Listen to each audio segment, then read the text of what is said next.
Olá pessoal, tudo bem? Sejam bem-vindos a mais um Fala Varão dessa semana.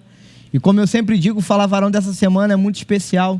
Especial porque nós temos mais um convidado que eu tenho certeza que você vai gostar muito dele. Mas antes de apresentar o meu convidado dessa semana, eu queria te fazer um convite muito especial para que você venha se inscrever no nosso canal, acione o sininho, deixe o like, compartilha. Que quando você faz isso, o YouTube entende que esse conteúdo aqui é muito importante para o nosso canal. Começa a seguir também a gente lá nas redes sociais, a gente está no Instagram, a gente está no TikTok e vai ser muito legal. Sem mais delongas, eu queria convidar você a sentar aí no seu sofá da sua casa e vamos receber com muito carinho hoje no Fala Varão, pastor Jacó Tavares.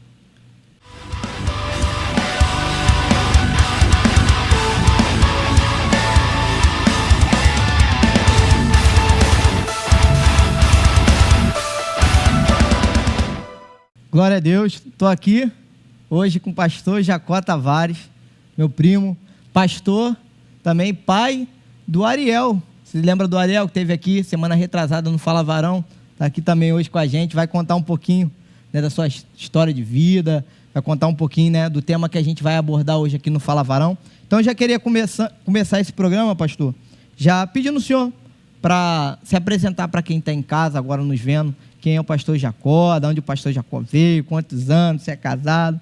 Uau. Larga o aço. Vamos lá. Boa noite aí, né? O bom dia, não sei que hora você está vendo, né? É um prazer, Ramon, estar aqui com você. Prazer participar do programa e com quem está nos assistindo. Eu sou o pastor Jacó Tavares, sou pastor desde os 23 anos, né? E sou casado com uma morena muito bonita, pastora, ela é psicóloga também, Patrícia Tavares, né? Eu tinha medo de casar com mulher feia, então casei com uma mulher muito bonita, porque casamento é para a vida toda. Imagina a vida toda com alguém feio do seu lado. Meu Deus, não dá certo, né? Então eu sou casado, bem casado, tenho 3 filhos, né? O pastor Ariel, que é pastor também, o Rafael, que tem 26, é casado também, o Ariel casado.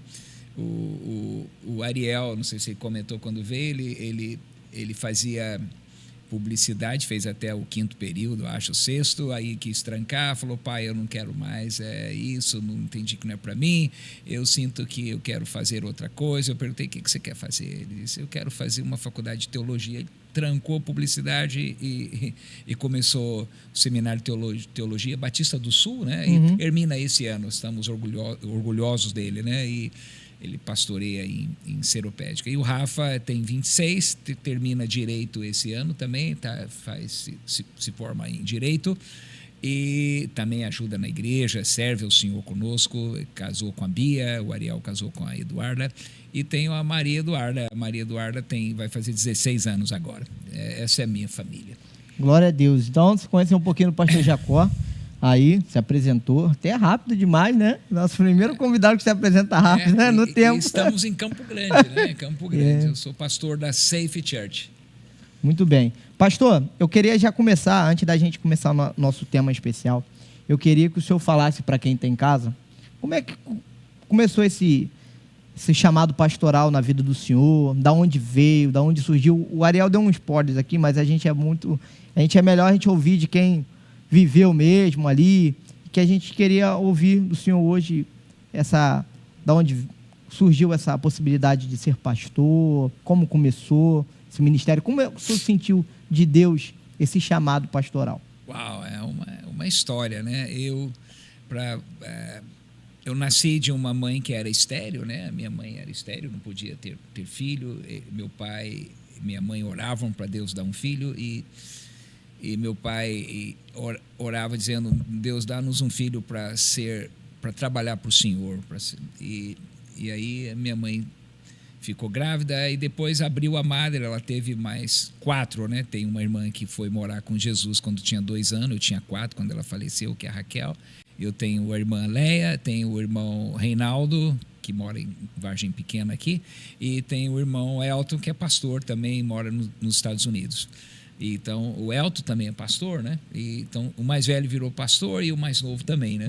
E os outros 2 do meio ajudam os pastores e fazem com muita graça. nos dando apoio. E aí o que acontece? Eu descobri que eu era gago, né, quando eu comecei a falar há 2 anos. Acho que eu tive um susto, fiquei no meio de uma vacaria, as vacas passando e eu fiquei no meio. Isso, minha mãe que conta, eu tenho uma vaga lembrança, eu tive um choque e fiquei gago, muito gago. E cresci como gago, sofrendo bullying em escola. E o meu sonho era ser pregador, mas como ia ser pregador, um gago, né?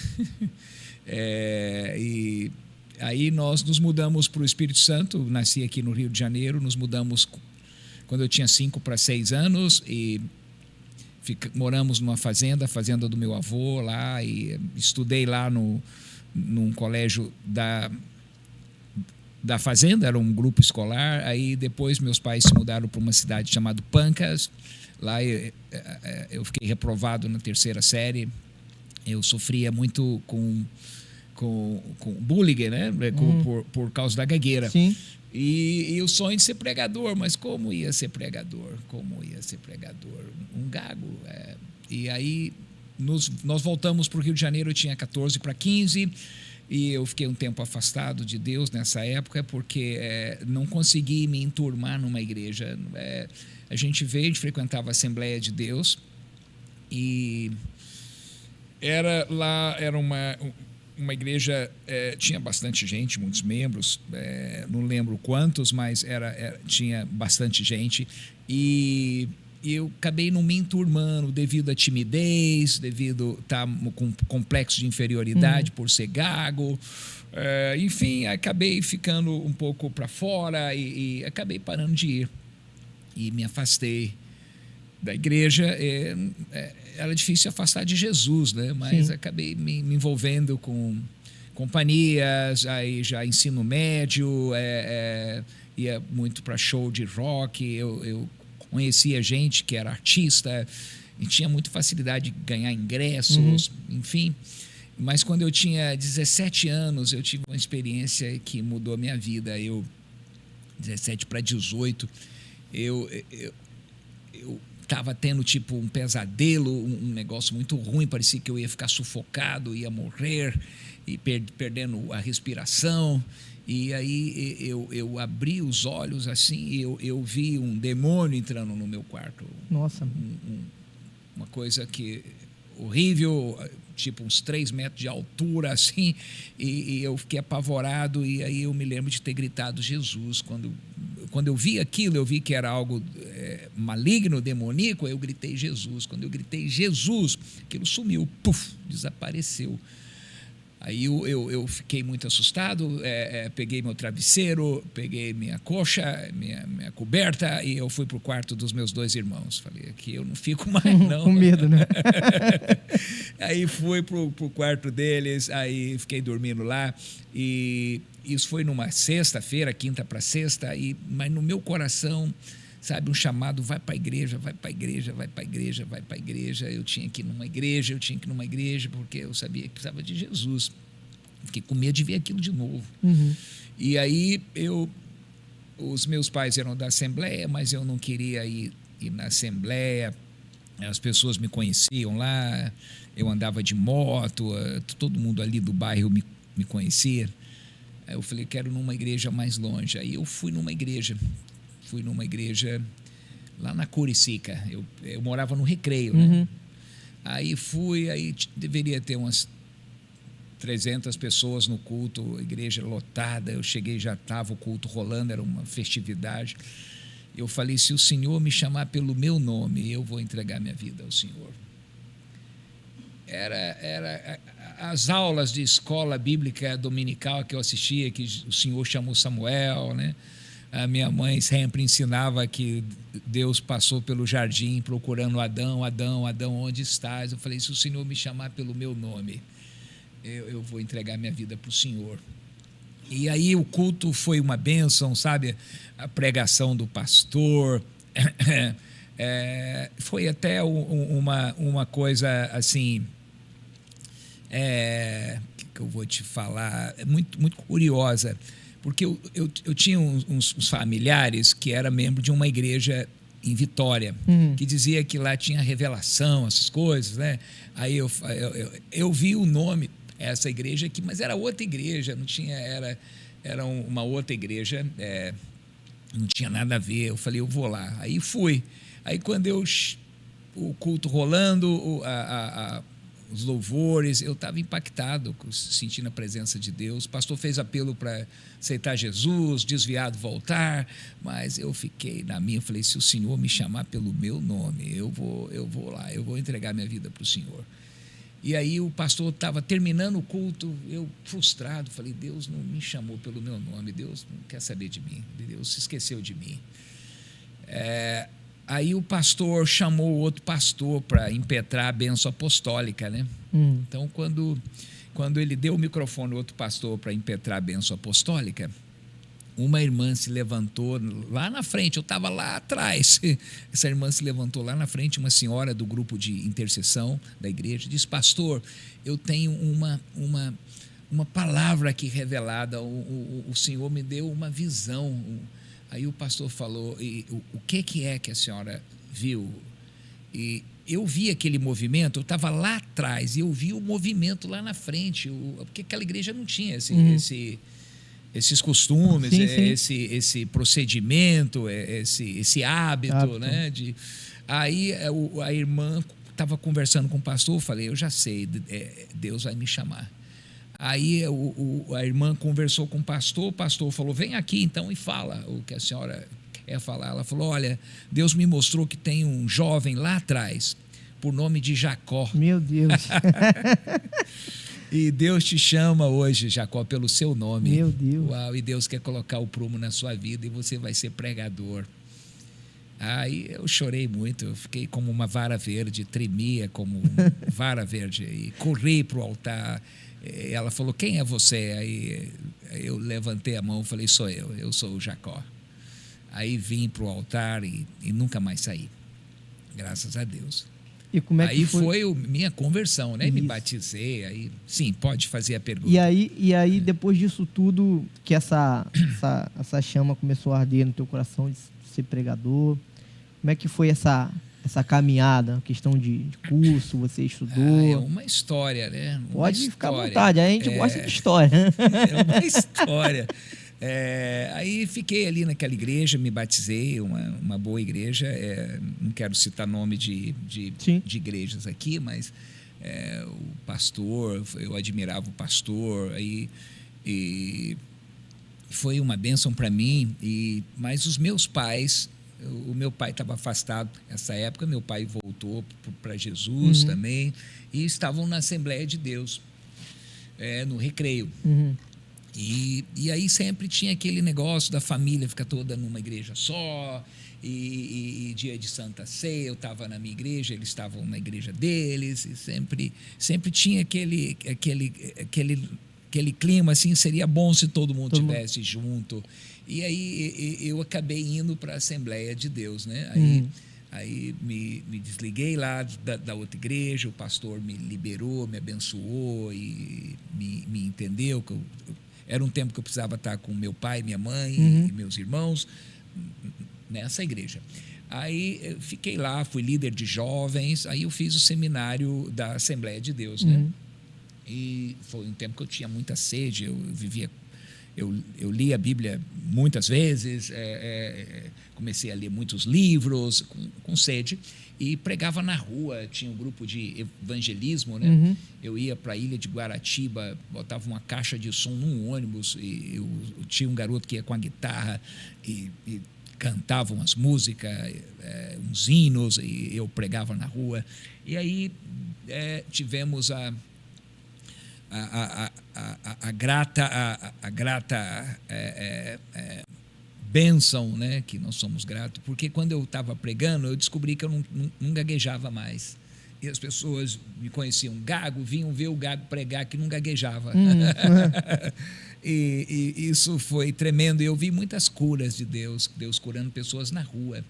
Uma vez veio uma menininha que tinha, a avó que trouxe, que tinha 3 dias com vômito, não comia nada, com febre. Levaram para o hospital em Campo Grande e o hospital mandou de volta porque não tinha lugar para internar, alguma coisa, a avó desesperada. Eu estava pregando num domingo, 4 horas da tarde, na rua. Aí ela falou, você ora pela minha neta. Quando eu botei a mão, o demônio manifestou na menininha. Eu nunca tinha visto aquilo, o demônio manifestar em criança. Aí o demônio foi expulso e a menininha ficou curada instantaneamente, né? E aí as pessoas ficaram impactadas com o poder de Deus, né? E aí eu fui líder de evangelismo e aí nessa época depois eu tive uma proposta de trabalho para São Paulo. Eu trabalhei em São Paulo e eu trabalhava como representante comercial, então eu viajava muito. E aonde eu chegava eu ia numa igreja. E sempre as igrejas Assembleia de Deus, eu tinha uma carteirinha da Assembleia, era um obreiro, era líder de... Então sempre me dava oportunidade para eu pregar, para eu falar. E sempre quando eu pregava, aí eles gostavam, aí começavam a me convidar, né? Aí eu preguei muito no estado de São Paulo, assim. Aí voltando para o Rio de Janeiro, numa outra ocasião que eu deixei o trabalho lá, tive um outro trabalho aqui no Rio, e aí eu tive eu vi algo que nós ganhávamos bastante vidas jovens, mas não se adequavam ao ritmo da Assembleia de Deus, né? Eu via outras igrejas com mais moderno, que tinha retroprojetor na época, que batia palma, que tinha um culto mais livre, né? E aí eu falei, meu Deus, se a gente ganha as pessoas, mas devido o ritmo da igreja aqui, a gente tem dificuldade que essas pessoas fiquem aqui. E aí não ficavam. Então, Deus nos despertou para ter um trabalho evangelístico para fora. E aí foi quando nós alugamos uma discoteca que tinha em Vargem Pequena.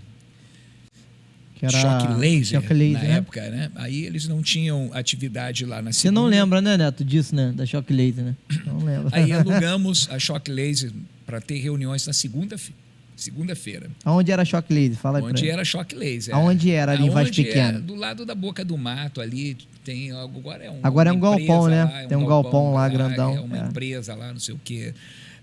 Enfim, aí comecei a pregar, ele pregava toda segunda-feira. Aí trazia um cantor, alguma coisa assim, e juntava as pessoas, e eu comecei a pregar lá. E aí começou a ter gente que queria ficar com a gente, era só um trabalho evangelístico. Mas começou a ter gente, não, eu quero congregar, mas a gente só tinha culto segunda, era um trabalho missionário. Aí, o que fazer? Essas pessoas que vêm nesse culto não se adequam à Assembleia de Deus, porque na época era bem rígido, as mulheres podiam usar brinco, não podia passar batom, não podia usar calça comprida. Aí nós tínhamos um culto mais livre, né? E aí surgiu a ideia da gente ter uma igreja. Aí alugamos um outro prédio que podia ter culto nos domingos. Aí eu fui na reunião de obreiros da Assembleia de Deus, na época, né? Lá em Copacabana, que era a matriz era lá, né? Aí eles falaram, olha, continue pregando e fazendo, não precisa se desligar da Assembleia, fica 3 meses e depois você vê se você quer ficar lá na Assembleia ou não. Aí fiquei 3 meses. Aí depois de 3 meses voltei para a reunião do concílio lá e falei, olha, se eu botar uma placa Assembleia lá, as pessoas que estão lá vão embora, não vai ficar. Então eu quero continuar, gostaria que vocês me liberassem. Aí eu tinha 23 anos. 23 anos? Caramba. Aí me liberaram, né? O pastor, um obreiro ou outro falou alguma coisa lá de contrária, né? Aí tinha um pastor, na época era o vice-presidente, rebelião, era um chamaram você de rebeliado. Um tentou falar isso. Aí o pastor vice-presidente falou, olha, eu queria ver se alguns de vocês, deveria ter uns 300 obreiros lá, de pastores, evangelistas, diáconos. Aí ele falou, eu queria ver um de vocês vocês se vocês teriam coragem de fazer o que esse menino está fazendo, de alugar um prédio e ir pregar. E aí eles me deram uma carta, que eu saí de livre e espontânea vontade, que eles me abençoavam, que eu não estava em rebeldia, eu não dividi igreja nenhuma, não chamei ninguém da igreja para vir, que era um trabalho evangelístico que ia se tornar igreja e me abençoaram. Eu tenho essa carta lá até hoje, né? Glória a Deus. E saí em paz. Aí começamos aqui uma igreja e teve ministérios que nos apoiaram, né? A Maranata apoiou por um tempo. Teve uma igreja de São Paulo, que foi a igreja do Evangelho Pleno, depois que a gente acabou linkando, né? E aí depois tem outra igreja de um pastor que era até parente nosso, né? Que depois seguiu com um nome. E eu saí, eu uni a nossa igreja com a igreja Luz das Nações na época, não sei se você sabia disso. O pastor Felipe, que ficou um amigo meu, estava vindo dos Estados Unidos, botou uma tenda no Recreio Shopping, né? E aí nós unimos a nossa igreja com a Ilan, com o Felipe Murdoch, e é meu amigo até hoje. E aí o que aconteceu? Eu fiquei como um pastor evangelista, que era o meu sonho de pregar, né? E aí eu viajei o Brasil inteiro pregando, fazendo cruzadas evangelísticas, América do Sul, Argentina, Chile, tive algumas vezes nos Estados Unidos pregando e vi tantos milagres. E eu tenho 2 livros que falam das cruzadas. Um é o Semeando a Fé Colhendo Milagres, o outro é Fé para Milagres. Os testemunhos, eu vi muitos milagres. Assim, eu estava na Argentina uma vez ministrando e chamei os enfermos para vir à frente e eu não sabia que enfermidade que era. Tinha uma multidão lá no culto, um monte de gente na frente. Aí eu orei por cura, e de repente um cara começou a pular e um monte de gente pulando em volta dele. Eu falei, o que aconteceu? Aí ele olhava para uma senhora, um garoto assim dos 20 e poucos anos, ele olhava para a senhora, que era a mãe dele, e dizia, mãe, eu estou vendo o seu rosto, eu estou vendo o seu rosto. Ele era cego e Deus abriu a vista dele. É Glória incrível você ver isso, né? Eu estava nos Estados Unidos ministrando numa igreja americana, que é raro um pastor brasileiro, latino, pregar numa igreja americana. É raro isso. E aí eles me abriram uma porta para eu pregar num culto lá, numa quarta-feira, que era um culto menor. Aí eu chamei os enfermos para vir à frente. Vieram 3 pessoas, eu não sabia que enfermidade que era, aí coloquei as mãos, desci do altar, eu estava pregando com o intérprete, eu estava pregando em espanhol, tinha um intérprete de espanhol para inglês, aí orando por uma senhora, botei a mão nela assim, ela caiu no chão, eu fui orar o outro, aí eles levantaram aquela senhora e ela começou a pular e de repente as pessoas saíram lá das cadeiras e vieram pular com ela. Eu perguntei ao intérprete, né, o que está acontecendo? Que passa aí? Aí ele falou assim, ela está falando que ela era surda e agora ela está ouvindo. Caramba. Deus abriu os ouvidos dela, Jacó. Eu falei, uau, glória a Deus. Essa igreja depois me abriu porta para eu pregar em todas as igrejas deles. Foi incrível. É maravilhoso você ver o poder de Deus. Então eu fiquei muitos anos como pastor evangelista. Eu era membro da Ilan aqui no Recreio. Era um copastor ali, né, do grupo de pastores, do concílio de pastores, e eu tinha, nessa época, quando eu comecei isso, eu tinha 30 anos, eu fiquei 7 anos como pastor local.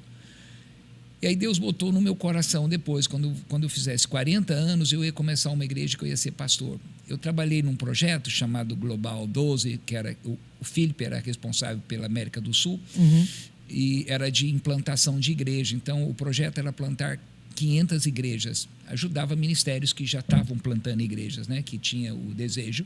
Então, tinha apoio de treinamento e tinha apoio financeiro.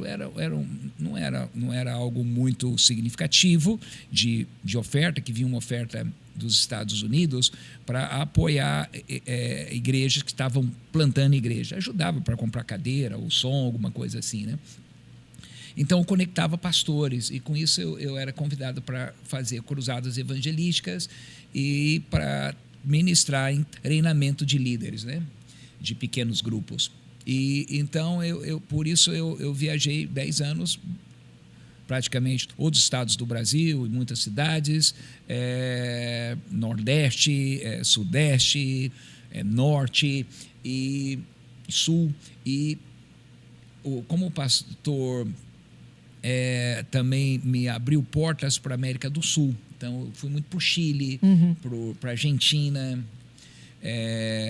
E aí Deus botou no meu coração, quando eu fizesse 40 anos, eu ia começar uma igreja que eu seria o pastor. Porque eu entendi, quando eu tinha 23, eu estava com muita gana, muita sede. Muita vontade, né? Mas eu senti que o que eu vou te falar? É hora de dar o uma emocional, sim, às vezes você entristece demais, tem as pancadas, as traições. Né? Então eu falei, quando eu tiver 40 anos, que eu vou ser mais maduro. Foi o que Deus falou no meu espírito. 40 anos eu ia começar uma igreja. Aí eu falei com o pastor Felipe na época. Falei, olha, Deus falou comigo, quando eu fizer 40 anos eu vou começar uma igreja que eu vou ser o pastor. Ele falou, quando você for começar, nós vamos te ajudar, nós vamos te apoiar. E aí eu tinha um ministério Semeando a Fé, né? Que era um ministério itinerante. Aí eu estava fazendo 40 anos, estava 39,5, falei, Senhor, aonde vai ser a igreja? Eu não sabia aonde. Aí, como eu pregava em muitos lugares aqui, tinha pastores amigos, falei, eu não posso ficar muito perto de um amigo, né? Porque, como eu pregava nas igrejas, né? Aí eu fui num evento em Campo Grande, numa festa de aniversário, num salão de festa. Falei, poxa, esse salão de festa aqui seria uma boa igreja. E aí não tinha noção que seria ali. Aí o que aconteceu? Aí Deus falou, começa a igreja em Campo Grande. Falei, mas tem tanta igreja em Campo Grande. Aí Deus falou no meu coração, o campo é grande, Jacó, aqui. O campo é grande. O campo é grande. E aí eu conversei com a minha esposa, com os filhos, falei, olha, nós vamos começar a igreja em Campo Grande. Do zero, vamos começar uma igreja aqui. Aí liguei para um pastor, amigo, falei, olha, vamos começar uma igreja aqui. Aí tinha o pessoal do projeto Global 12, falou, Jacó, tem um empresário que tem um projeto em Fortaleza, e já tem umas 20 pessoas lá, 25 eram uma célula, que viraram 2, que já tem um culto, e não tem um pastor lá, e ele quer investir lá para que esse trabalho continue. E eles vão dar R$250 mil, isso em 2010. Caramba. R$250 mil pro projeto, se você for, você que vai administrar isso, para comprar o que você precisar, vão dar uma casa para o pastor, e eu falei com a esposa, com os filhos, o Ariel tinha 15, o Rafa tinha 10, 11, falou, pai, Fortaleza, maravilha, perto da praia lá. Aí eu orei, eu falei, no meu coração não queimou. Aí eu falei, pastor, eu agradeço. Aí ele falou, você vai começar a igreja onde? Eu falei, em Campo Grande. Você tem algum recurso, algum dinheiro? Eu falei, não. Ele falou, lá em Fortaleza você tem 250 mil. Eu falei, não, mas Deus vai me dar tudo que nós precisarmos aqui. Eu tenho fé. E aí, o que aconteceu? Me mudei para Campo Grande. Campo Grande, para mim, era o fim do mundo, né? Mas amo Campo Grande hoje. Campo Grande é o bairro maior do Brasil em população, né? Tem 365 mil habitantes, Campo Grande.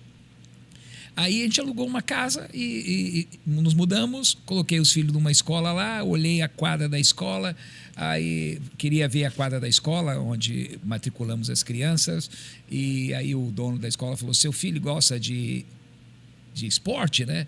Eu falei, eu gosto mais do que eles, porque eu estava interessado em ver a quadra. Ele falou, por que você está tão interessado em ver a quadra? Eu falei, eu posso ver a quadra da escola? Aí ele falou, seu filho deve gostar muito de esporte. Eu falei, eu gosto mais. Aí eu olhei a quadra, falei, aqui eu vou poder fazer culto. Aí falei, olha, nós estamos indo para Campo Grande e eu preciso de um espaço para fazer culto. O senhor alugaria essa quadra aqui para a gente, para usar nos domingos? Aí ele alugou, ele fez uma taxa lá, a gente foi generoso com a gente, cobrou um preço razoável, e a gente começou a fazer culto lá. E tinha uma célula na nossa casa. Nós e a família. Eu saía na rua, convidava alguém. Ia na padaria, convidava alguém. Ia no mercadinho, convidava alguém. E tinha um casal de amigos que falaram: Jacó, se você vai plantar a igreja aqui, conte com a gente. E estão com a gente até hoje, tá? Tem 16 anos. E aí começamos. E fazia culto. E eu tinha que viajar para atender os convites, porque o meu ordenado vinha também de oferta que essas igrejas me davam. Então, não podia parar o ministério itinerante.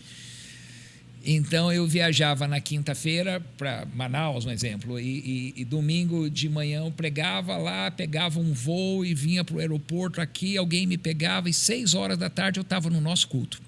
Viajava para Belo Horizonte, pregava lá sexta, sábado, domingo de manhã, domingo à noite, à tarde eu estava aqui e pregava aqui. Eu deixava o auditório lá com 1.000 pessoas, preguei em muitas igrejas com 1.500, 2.000 pessoas, e o pastor dizia: fica aqui, domingo à noite, prega para a gente aqui. Eu disse: não, eu tenho que ir para Campo Grande, que nós estamos começando uma igreja, eu posso pregar até domingo de manhã. E eu vinha para pregar para 8 pessoas, 10 pessoas.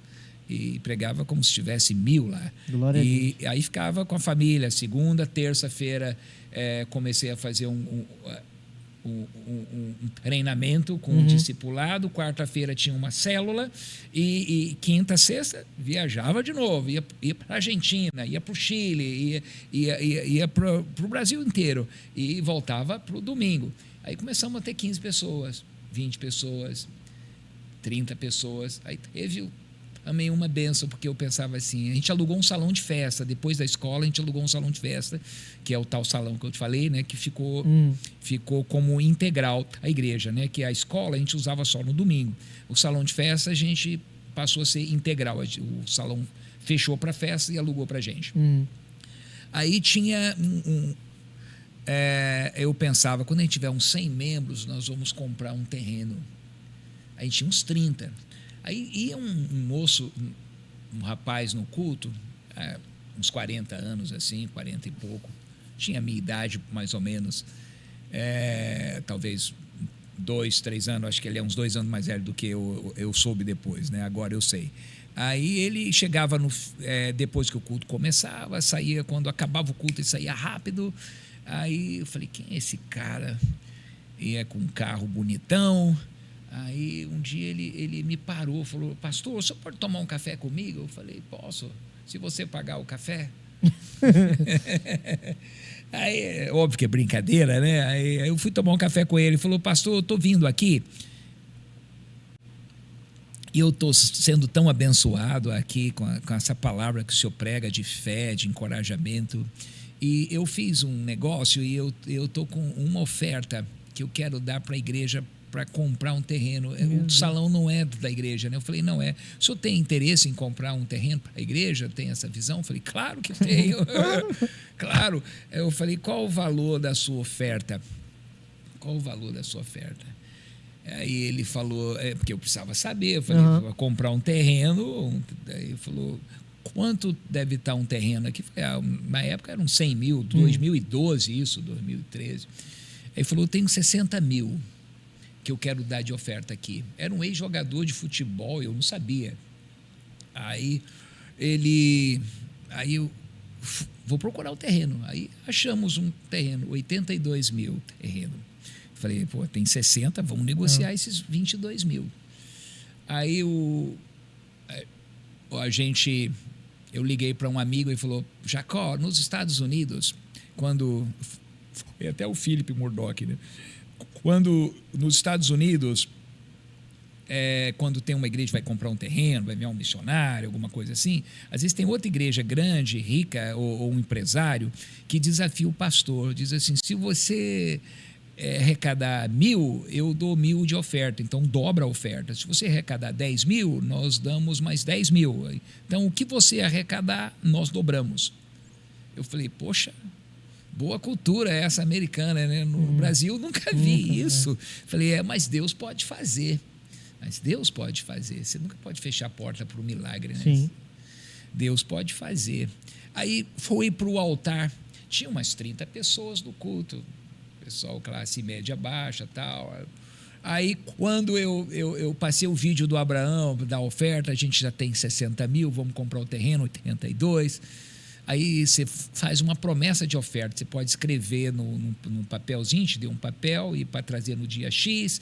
Aí veio um bilhetinho escrito: pastor, se o senhor arrecadar esses 22 mil em 40 dias, eu dou outro 22 mil para começar a obra. Meu Deus. Dobrou. Caraca. Sabe o que aconteceu?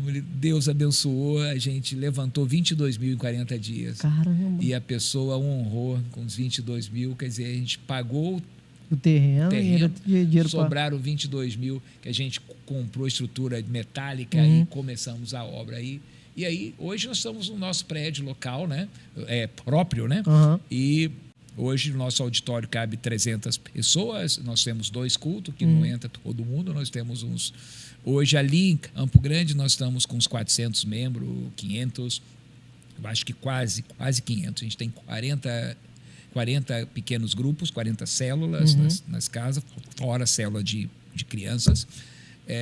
Nós temos uma igreja em Seropédica, que já abriu, que tinha gente de Seropédica que vinha para Campo Grande. Aí acabou a gente alugando um prédio lá e começou uma igreja lá. Tinha 15 pessoas quando começou, hoje tem 150. É o Ariel que é pastor lá, né?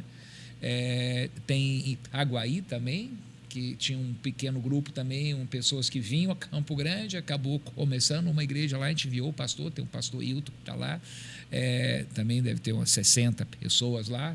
Então, hoje nós somos uma igreja com 600 ou 700 pessoas já, né? Com essas igrejas filhas, né? E em Campo Grande nós estamos entre 450 e 500 pessoas. Graças a Deus.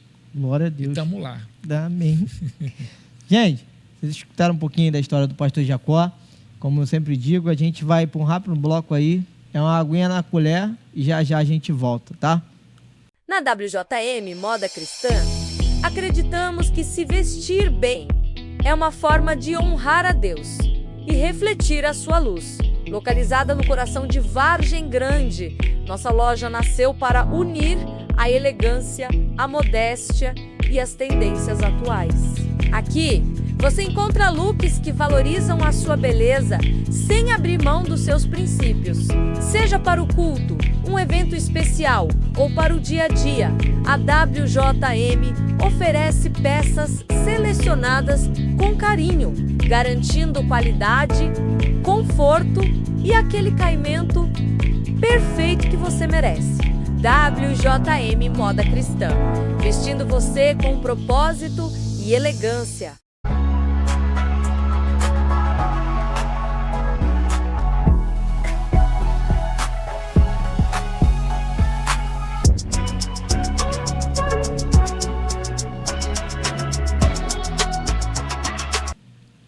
É isso aí, pessoal. Voltamos para mais um quadro do Fala Varão. Estou aqui com o pastor Jacó Tavares, que no primeiro bloco aí, né, falou um pouquinho da sua trajetória como um pastor, do seu chamado pastoral.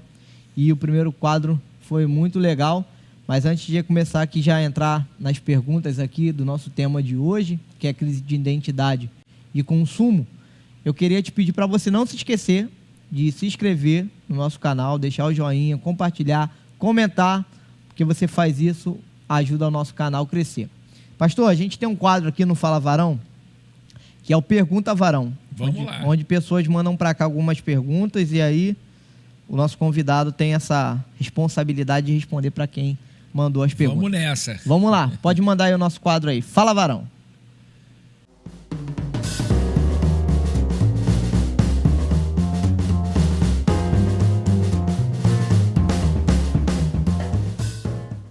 E a nossa primeira pergunta aqui, pastor, seria: se a igreja primitiva de Atos dividia tudo e ninguém passava necessidade, por que hoje parece que cada igreja compete para ver quem tem mais seguidor? Isso é marketing ou uma missão?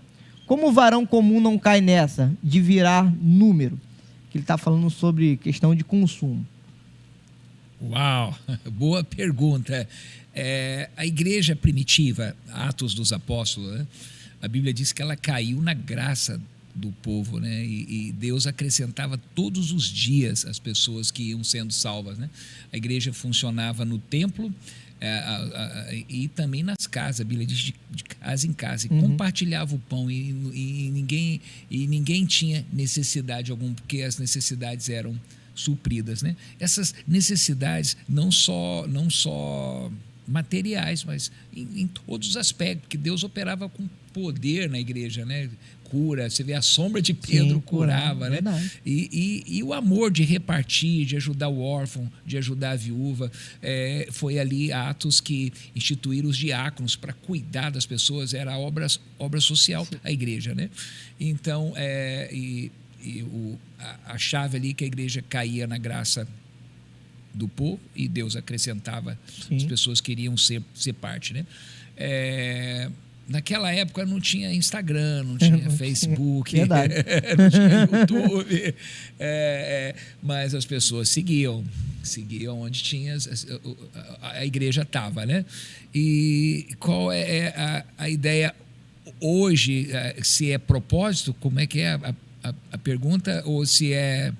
Ninguém passava, no caso, ninguém passava necessidade, porque hoje parece que cada igreja compete para ver quem tem mais seguidores. Isso é marketing ou missão?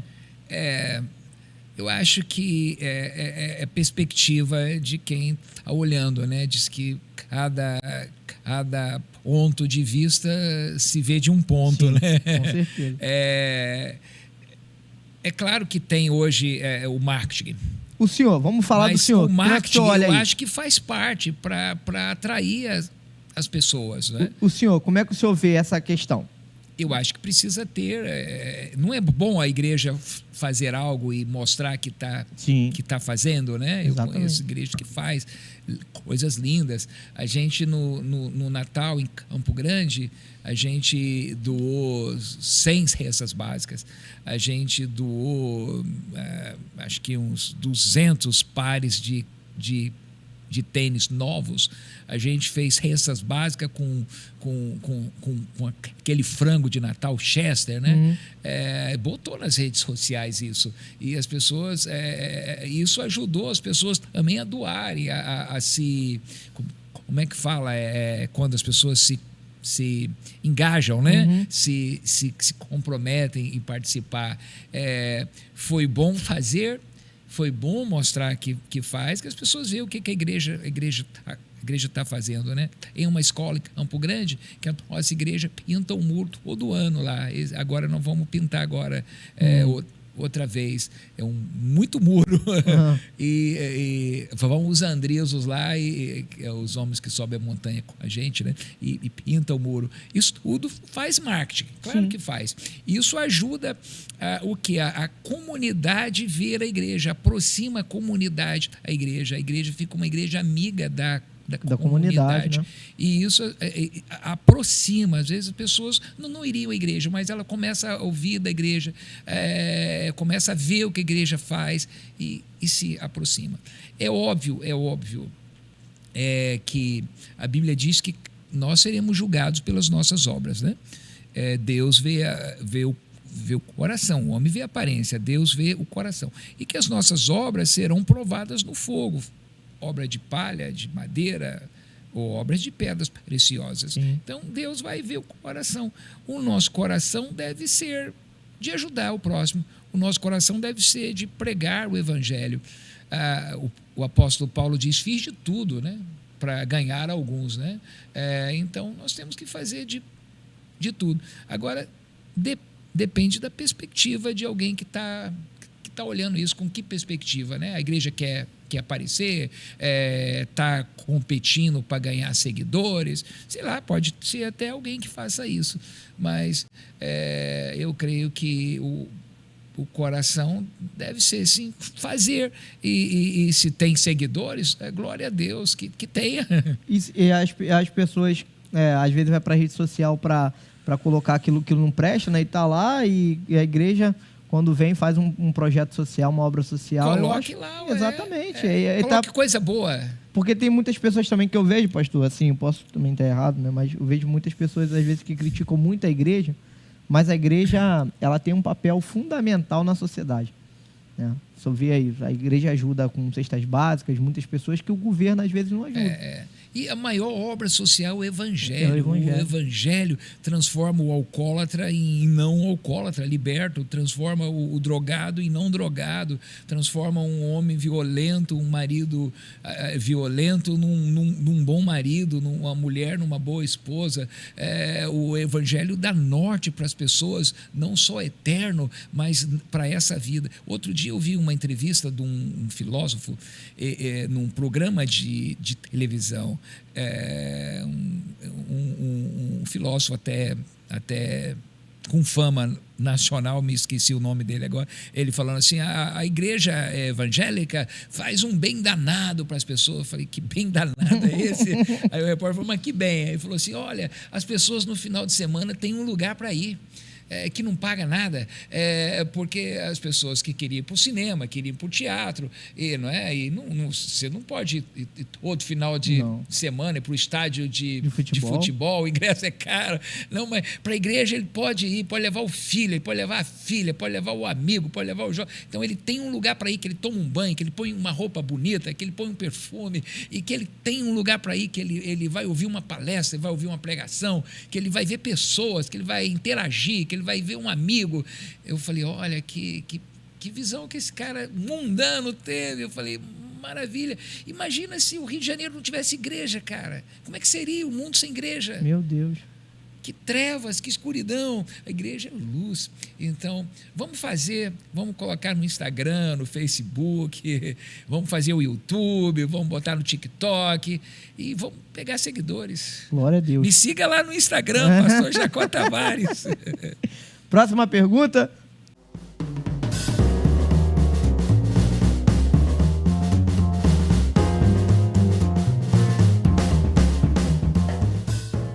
Próxima pergunta aqui, meu pastor. Vamos lá. Já fui em igrejas que tratavam visitantes como VIP e membro como funcionário.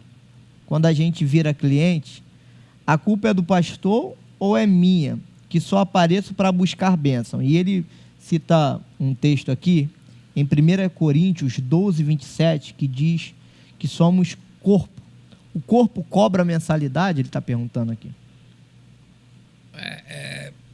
Eu não estou entendendo bem a pergunta de cobrar mensalidade com o visitante sendo VIP, né? O visitante não paga nada lá. Exatamente. Está dizendo aqui que o membro vira funcionário, né? Que o visitante é tratado como VIP e o membro é o funcionário da igreja. Vamos lá. Efésios 2, se eu não estou equivocado, 16, 17 aí, vai falar do que nós éramos forasteiros, peregrinos. Mas agora não mais, agora nós somos membros da família de Deus, né? Glória a Deus. Então, como ser igreja, a igreja é uma família, não é? A igreja é uma família, e que bom que está tratando o visitante VIP.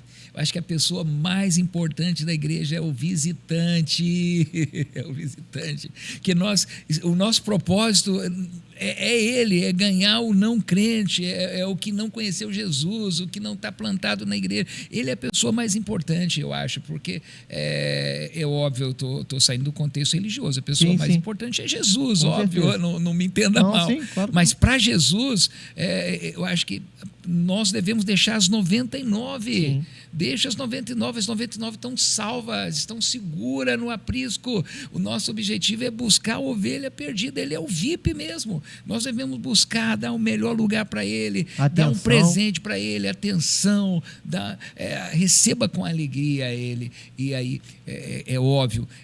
Agora, o membro, a igreja, ele foi recebido com amor, como VIP, porque um dia ele foi visita. Com certeza. Então, ele deve, como ele foi recebido, ele deve agora ajudar a receber quem está chegando, com o amor com o qual ele foi recebido. Nós devemos receber o outro que está chegando, com a mesma alegria, né? E entender, nós temos dois tipos de crente que nós ensinamos, né? Que é o ovelha e o discípulo.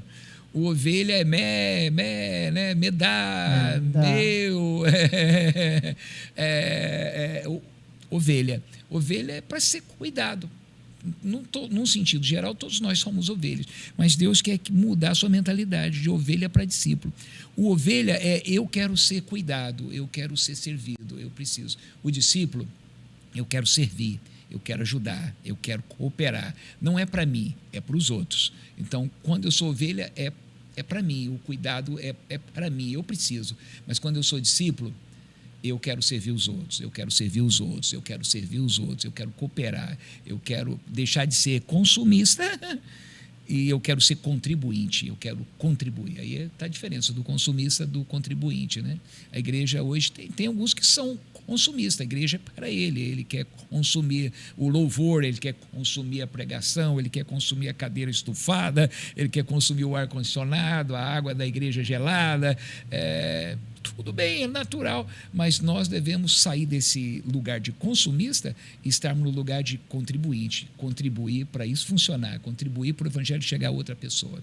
Ainda em cima... Se atendeu aí a resposta. Sim. Ainda em cima dessa pergunta também, a gente pode até colocar também essa questão dessa pessoa que posso ter perguntado isso, uma questão que não vive numa célula, né? Porque a célula a gente acaba aprendendo a compartilhar, a amar o outro, a servir o outro. Sobre a célula? A célula é fantástica, né? A gente ensina. Eu acho que essa pergunta também, acho que se essa pessoa também servisse uma célula, ela ia entender, né? Deixa eu te explicar o poder da célula, né?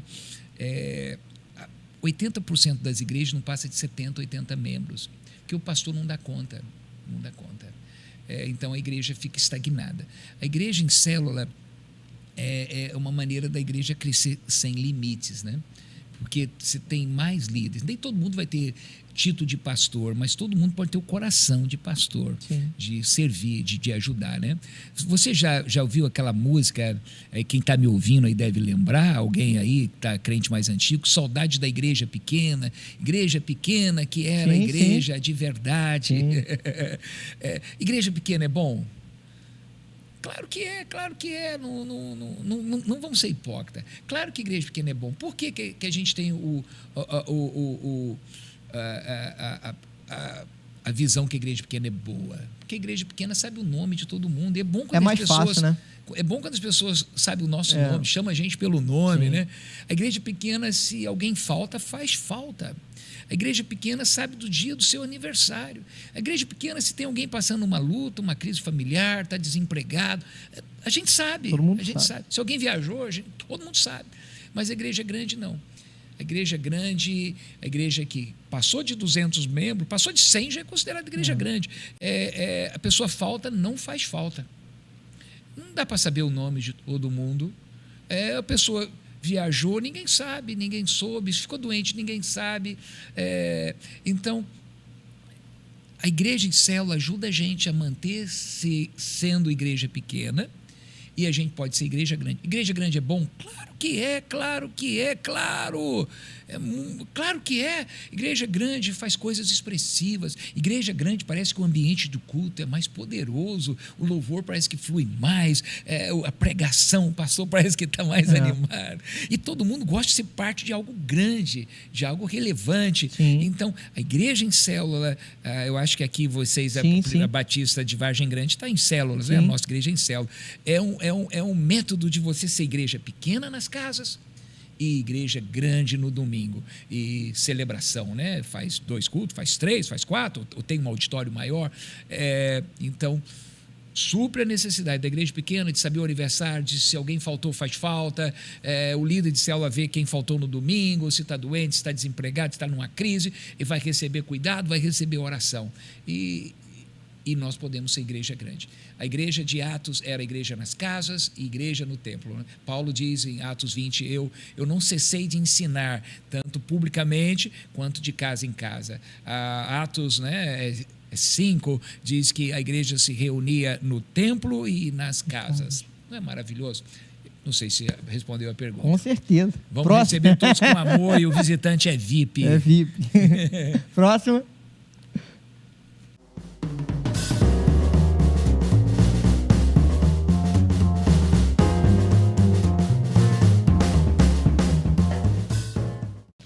Um pai está perguntando aqui, meu filho falou, pai, eu vou na igreja que tem culto mais curto e o louvor mais da hora. Isso é normal da idade ou é crise de identidade total? Uau! Vamos lá. Nós temos várias gerações, né? Tem uma geração que está me ouvindo que é a minha geração aí, de 70, eu tenho 55. E tem outra geração que é de 90, está na casa dos 30, né? Tem outra geração que é nos anos 2000, aí está na casa dos 20. Então, cada época tem um estilo de música. A música sempre acompanhou a igreja. Sim. Tem os anos antigos aí, né? Que era muito os hinos da harpa, porque era a cultura do momento. Eu estou tentando chegar aí nessa música da hora, louvor da hora, né? Esse aqui louvor para cima, né? Como é que chama hoje? Worship, né? E a gente deve entender cada geração na sua, né? Não vejo nada demais. O reino de Deus, Romani, eu aprendi isso, eu não sei se foi o Bill Hybels que falou isso, mas estou tentando lembrar o nome do autor de um livro, acho que foi o Bill Hybels. Ele dizia que o reino de Deus é como uma fábrica de sorvete. E fábrica de sorvete tem sorvete de vários sabores. Tem chocolate, morango, baunilha. Então, qual é o sorvete importante para a fábrica? Qual que ela quer mais vender, que as pessoas consumam? Para ela não importa, para a fábrica de sorvete é importante que consuma sorvete. Sim. Agora, eu talvez tenha uma preferência por sorvete de baunilha. Talvez o outro tenha preferência por sorvete de chocolate. Outro tenha preferência sorvete de morango.